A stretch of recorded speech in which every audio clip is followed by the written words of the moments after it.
oras naman po sa pagpakaon ng itong mga manok karon ito na pangatagan kay mamaniini na po tay jutay itlog karon nga harvest. Medyo kibrada man karon ang itlog nga atong harvest kaysa gapon.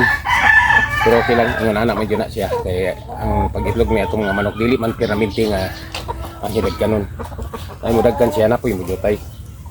Kay namayuban nga dili maitlog ang adlaw.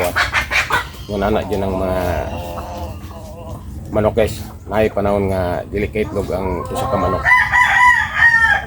Ngon aron pagkaugma na po na sila musayog itlog basta dili ka itlog sila ng adlaw pagkaugma musayog na sila sa buntag ingon na siya nga mao nga ang atong itlog dili jud magpaminti kon unsay dagkanon kay karon jud tay karong adlaw pag sunod adlaw daggan ang usab siya kay daggan mang sayog itlog ingon na ang pagbuhi og mga manok ngayon ini dili jud ta matingala nga mukibrada ang itlog kanila kaya ang itlog dili good ma-steady na permanente sa pag-adlaw.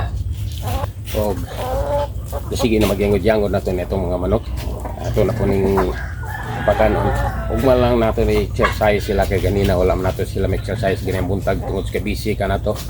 Kay nagtimbang kita sa mga manggang nga mga ulog kay daghan man nga nangumpra nini. O pagkauma na to nagapis pa kita og saging. Kaya napod kita yung mga saging labison, gulang naman kayo. Sayang mapod kay kutkuton ng mga balagtok dito sa taas sa punuan kung dili na to kini atong kuwaon dayon. Maunan kita sa balagtok, sayang na kayo. Una na siya guys.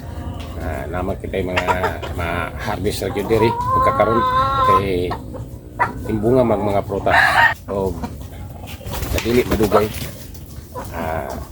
Abukado na pod kino, na mga abukado na to diri nga mga harvest.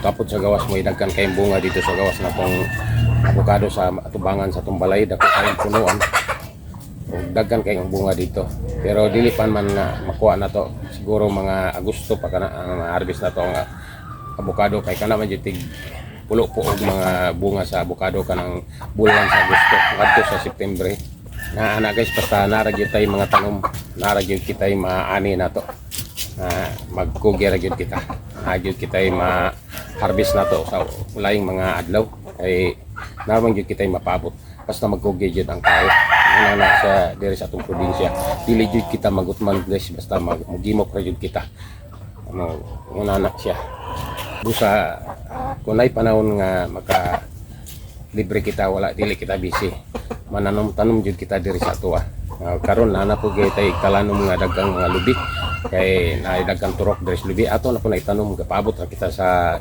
insaktong panahon o ato akong dili ta busy kayo kay pagkakaroon busy pa kayo nagpangay papunta sa tuwang sakyanan sa kadagatan kay mo balik na pud kita og pangisda sa kanin atong mga video ug karon guys ato nangatagan ni atong mga manok